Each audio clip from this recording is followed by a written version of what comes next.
जय गुरु जय गुरु जय गुरु सिद्धा भय हर भव हर सिद्धा भारत भूमिगे नीने प्रसिद्धा कीरुति पेळलु वेदक साध्य। ಅಣ್ಣ ನಮಸ್ತೆ. ನಮಸ್ಕಾರ. ನಿಮ್ಮ ಹೆಸರು ಅಣ್ಣ? ರಾಜೇಂದ್ರ. ರಾಜೇಂದ್ರ ಅಣ್ಣ. ಸಿದ್ಧಾರೂಢ ಮಠದಲ್ಲಿ ದಾಸೋಹ ನಡೆಯುವಂತದ್ದು ನೋಡ್ಬೇಕು ಅಂತ ತುಂಬಾ ಜನ ಹೇಳ್ತಿದ್ರು, ಬಹಳ ಅದ್ಭುತವಾಗಿ ವ್ಯವಸ್ಥೆ ಆಗುತ್ತೆ ಅಂತ.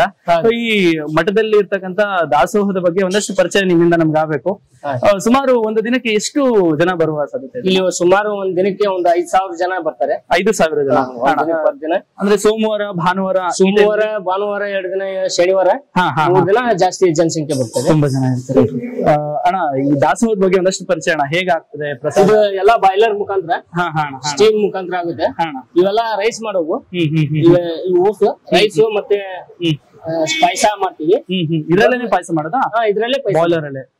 ಯಾವ್ಯಾವ ತರದ ಪಾಯಸ ಮಾಡುವಂತದ್ದು? ನಾವು ಈಗ ರೌದ್ ಪಾಯಸ ಮಾಡ್ತೀವಿ, ಗೋಧಿ ಪಾಯಸ ಮಾಡ್ತೀವಿ, ಇವ್ ತರ ಮಾಡ್ತೇವೆ. ಅಣ್ಣ ಯಾವ್ಯಾವ ಸಂದರ್ಭದಲ್ಲಿ ಪಾಯಸ ಇರುತ್ತೆ? ಇವಾಗ ಡೈಲಿ ಪಾಯಸ ಇರುತ್ತೆ. ಈಗ ಜೋಳ ಕಡಿಮೆ ಇದೆಯಲ್ಲ, ಅದಕ್ಕೆ ಡೈಲಿ ಪಾಯಸ ಮಾಡ್ತೀವಿ. ಪ್ರತಿನಿತ್ಯ ಪಾಯಸ. ಯಾವ ಪಾಯಸ? ಪ್ರತಿನಿತ್ಯ ರೌದ್ ಪಾಯಸನೇ ಮಾಡ್ತೇವೆ. ರೌದ್ ಪಾಯಸ. ಬೆಳಗ್ಗೆ ಮಧ್ಯಾಹ್ನ ಸಂಜೆ 3 ಹೊತ್ತು ಪ್ರಸಾದದ ವ್ಯವಸ್ಥೆ ಇರುತ್ತೆ. ಯಾವ ಸಂದರ್ಭದಲ್ಲಿ ಇರುತ್ತೆ? ಬೆಳಿಗ್ಗೆ 8 ಗಂಟೆಗೆ ಚಾಲುವಾಗಿ ಮತ್ತೆ ರಾತ್ರಿ 11 ಗಂಟೆ ಮಟ್ಟ ಪ್ರಸಾದ ನಿರಂತರವಾಗಿರುತ್ತೆ. ನಿರಂತರವಾಗಿ. ಅಣ್ಣ ಎಷ್ಟು ಜನ ಕೆಲಸ ಮಾಡ್ತಿದ್ರ ಅಣ್ಣ ಇಲ್ಲಿ? ಕೆಲಸ ಮಾಡೋರು ನಾವು ಒಂದು 15 ಜನ ಇದೀವಿ. 15 ಜನ ಅಂದ್ರೆ ಬೆಳಗ್ಗೆ ಸಂಜೆ ಲೆಕ್ಕನೇ ಇರೋದಿಲ್ಲ ಅನ್ಸಿಲ್ಲ. 2 ಶಿಫ್ಟ್ ಇದೆ. ಬೆಳಿಗ್ಗೆ 5 ಮಂದಿ ಇರ್ತೀವಿ, ಸಾಯಂಕಾಲ 5 ಮಂದಿ, ಮತ್ತೆ ಜನರಲ್ಲಿ 4 ಮಂದಿ ಬರ್ತಾರೆ. ಈ ಪಾಕಶಾಲೆ ನೋಡ್ಬೋದಲ್ಲ? ನೋಡ್ಬೋದು. ಇದು ಬನ್ನಿ ಬನ್ನಿ.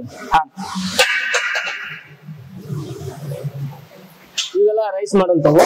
ರೈಸ್ ಮಾಡ್ಬೋದು ಮತ್ತೆ ಪಾಯಸನೂ ಮಾಡ್ಬೋದು. ಅಂದ್ರೆ ಹಬೆಯಿಂದಾನೇ ಆಗುತ್ತಾ ಇದೆಲ್ಲ? ಎಲ್ಲ ಹಬೆಯಿಂದಾನೆ, ಸ್ಟೀಮ್ ಮುಖಾಂತರ. ಇಲ್ಲಿದೆ ಅಲ್ಲ, ಇದ್ರ ಮುಖಾಂತರ ಹಬೆ ಬರುತ್ತೆ. ಇದರಿಂದ ನಾವು ಆಪರೇಟ್ ಮಾಡ್ತೀವಿ. ಇದು ಎಷ್ಟೆಷ್ಟು ಹಿಡಿಯುತ್ತಣ? ಇದು 1 ಕ್ವಿಂಟಲ್ ಹಿಡಿಯುತ್ತೆ. 1 ಕ್ವಿಂಟಲ್ ಅಂದ್ರೆ 100 ಕೆಜಿ. 100 ಕೆಜಿ. 100 ಕೆಜಿ ಅಕ್ಕಿ ರೈಸ್ ಮಾಡ್ಬೋದು ಒಂದು ಪಾತ್ರೆಯಲ್ಲಿ. ಒಂದು ಪಾತ್ರೆಯಲ್ಲಿ. ಒಂದು ಪಾತ್ರೆಯಲ್ಲಿ 1 ಕ್ವಿಂಟಲ್ ಅಂತಂದ್ರೆ ಒಂದು ದಿನಕ್ಕೆ ಎಷ್ಟು ಕ್ವಿಂಟಲ್ ಆಗುತ್ತಣ್ಣ? ಒಂದು ದಿನಕ್ಕೆ 3 ಕ್ವಿಂಟಲ್ ರೈಸ್ ಮಾಡ್ತೀವಿ. 3 ಕ್ವಿಂಟಲ್? 300 ಕೆಜಿ ರೈಸ್ ಮಾಡ್ತೀವಿ. 300 ಕೆಜಿ ಅಂದ್ರೆ 6 ತಿಂಗಳಾದ್ರೂ ಖಾಲಿ ಆಗಲ್ಲ. 60 ಕೆಜಿ ಪಾಯಸ ಮಾಡ್ತೀವಿ ಒಂದು ದಿನಕ್ಕೆ. ಮತ್ತೆ ಸಾಯಂಕಾಲ 30 ಕೆಜಿ ಪಾಯಸ ಮಾಡ್ತೀವಿ. ಊಟದ್ದು ಯಾವ್ಯಾವ ತರ ಇರುತ್ತಣ್ಣ? ಬೆಳಗ್ಗೆ ಪಾಯಸ ಅಂತಂದ್ರೆ ನಾವು ರೌದ್ ಪಾಯಸ ಅಂತಂದ್ರೆ ಇದೇ ತರ ಮಾಡ್ತೀವಿ. ಅಂದ್ರೆ ಬೆಲ್ಲ ಎಷ್ಟು ಬೇಕಾಗ್ಬೋದಣ್ಣ? ಇದರಲ್ಲಿ ಬೆಲ್ಲ 80 ಕೆಜಿ ಬೆಲ್ಲ ಹಾಕ್ತೀವಿ ಒಂದು ಸರಿಗೆ. ಗುರ್ತ್ ಮಾಡ್ಕೊಂಡ್ಬಿಟ್ಟಿದ್ದೀರಾ? ಇಷ್ಟಿಷ್ಟಕ್ಕೆ ಡೈಲಿ ನಾವು ಮಾಡ್ತಿರ್ತೀವಲ್ಲ, ಒಂದ್ ಮೆಜರ್ಮೆಂಟ್ ಇರುತ್ತೆ. ಪಾಯಸ. ಬೆಳಗ್ಗೆ ತಿಂಡಿಗೆ ಏನೇನೋ ಇರುತ್ತೆ? ತಿಂಡಿಗೆ ಪಲಾವು, ಒಂದಿನ ಚಿತ್ರಾನ್ನ, ಒಂದಿನ ಉಪ್ಪಿಟ್ಟು ಮಾಡ್ತೀವಿ. ಅಂದ್ರೆ ಚೇಂಜ್ ಆಗ್ತಿರುತ್ತೆ. ಒಂದ್ ದಿನಕ್ಕೆ ಏನಿಲ್ಲ ಅಂದ್ರೆ ಒಂದು 5,000 ಜನ ಊಟ ಮಾಡ್ತೀವಿ. ಇದು ಎಷ್ಟು ವರ್ಷಗಳಿಂದ ನಡ್ಕೊಂಡ್ ಬರ್ತಾ ಇದೆ ಅಣ್ಣ? ಇದು ಸುಮಾರು ಒಂದು 100 ವರ್ಷದಿಂದ ನಡ್ಕೊಂಡ್ ಬರ್ತೀವಿ. 100 ವರ್ಷದಿಂದ ಅಜ್ಜವ್ರು ಇದ್ದಾಗಿದ್ದಾನು ಪ್ರಸಾದ ವ್ಯವಸ್ಥೆ ಇದೆ, ನಿರಂತರವಾಗಿರೋದು. ಸುಮಾರು ಅಂದ್ರೆ ನೀವು ಎಷ್ಟು ವರ್ಷಗಳಿಂದ ಇಲ್ಲಿ ಸೇವೆ ಮಾಡಿ? ನಾನು 5 ವರ್ಷ ಆಯ್ತು. ಅದಕ್ಕಿಂತ ಮುಂಚೆ ನೀವು ಸಿದ್ಧಾರೂಢ ಮಠಕ್ಕೆ ಬಂದ್ ಹೋಗೋದು ಎಲ್ಲ? ಬಂದ್ ಹೋಗಿದ್ದೇನೆ. ಅಂದ್ರೆ ಅವಾಗ ನಿಮ್ಗೆ ಸಿದ್ಧಾರೂಢ ಮಠ ಅಂದ್ರೆ ಹೇಗಿತ್ತು ಮನಸ್ಸಲ್ಲಿ? ಮಠದಲ್ಲಿ ತುಂಬಾ ಒಳ್ಳೆ ವಾತಾವರಣ ಇತ್ತು. ಇವಾಗ್ಲೂ ಹಂಗೆ ಇದೆ. ಯಾವ್ದು ಎಲ್ಲಾ ಭಕ್ತರು ಭಕ್ತಿಯಿಂದ ಬಾಳ್ ನಡ್ಕೊಂತಾರೆ. ಇಲ್ಲಿ ಜಾತ್ರೆ ಯಾವ ಸಂದರ್ಭದಲ್ಲಿ ನಡೆಯುತ್ತೆ? ಶಿವರಾತ್ರಿಯಲ್ಲಿ. ಅವಾಗ ಎಷ್ಟು ಜನ ಬರ್ಬೋದು? ಅವಾಗೆ 1 ಲಕ್ಷ, 2 ಲಕ್ಷ, 3 ಲಕ್ಷ. ಅಂದ್ರೆ ಅವಾಗ ಹೆಂಗಣ ಪ್ರಸಾದದ್ದೆಲ್ಲ? ಪ್ರಸಾದದ ನಿರಂತರವಾಗಿರುತ್ತೆ. ಅದು ಸಾಂಬಾರ್ ಮಾಡೋದು. ಸಾಂಬಾರ್ ಇದೆ.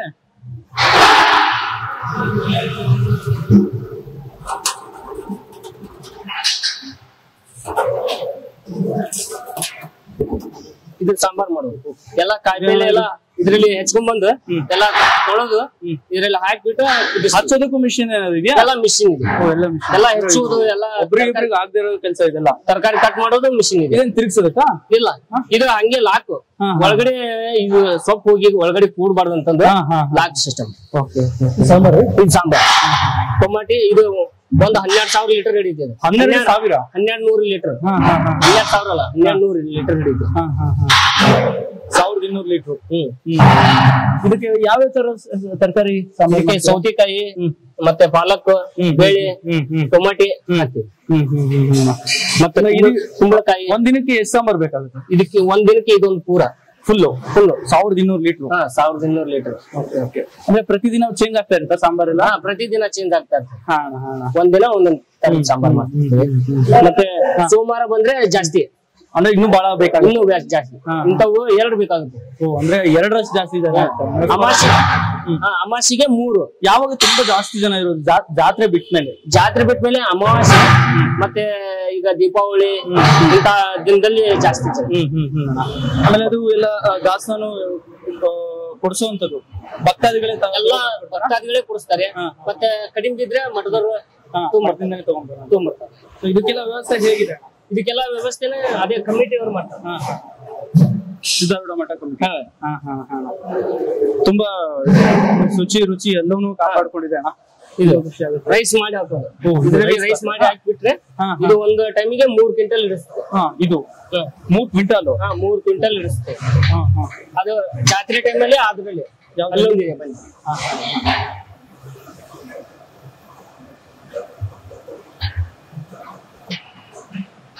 ನೀರೆಲ್ಲ ಡ್ರೈನೇಜ್ ಹಿಂಗೆ ಹೋಗೋದು ಮಾಡ್ಕೊಂಡ್ಬಿಟ್ಟಿದ್ರಾ ಇದ್ರಲ್ಲಿ?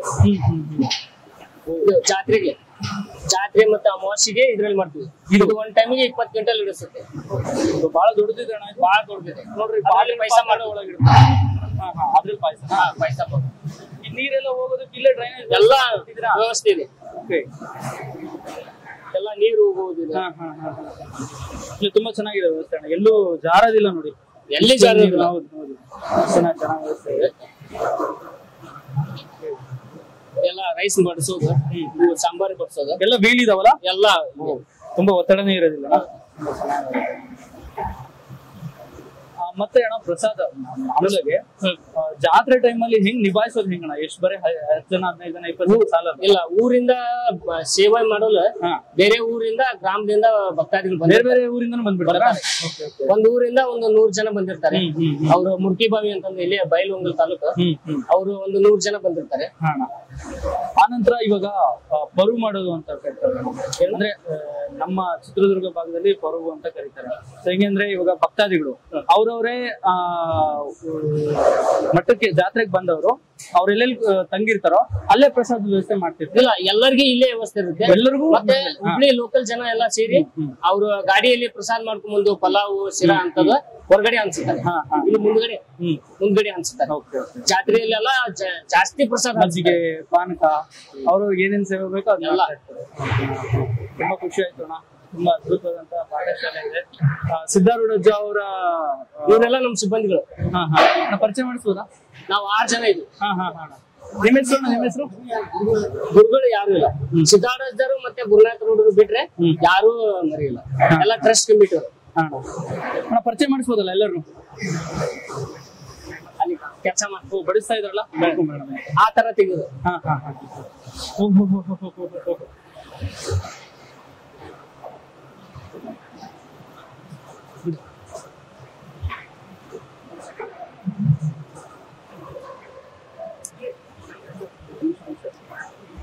ಬ್ಯಾಳೆ ಚಲೋ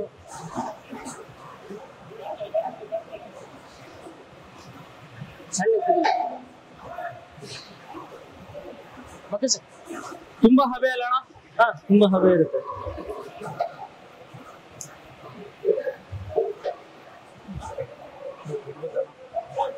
ಬನ್ನಿ ಅಣ್ಣ.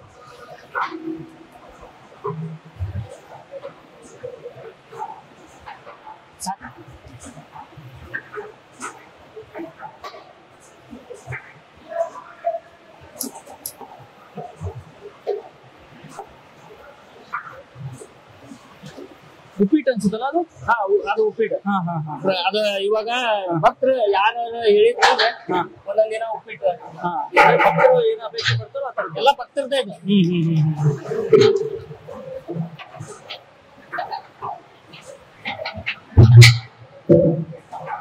ತುಂಬಾ ಖುಷಿ ಆಯ್ತು ಅಣ್ಣ.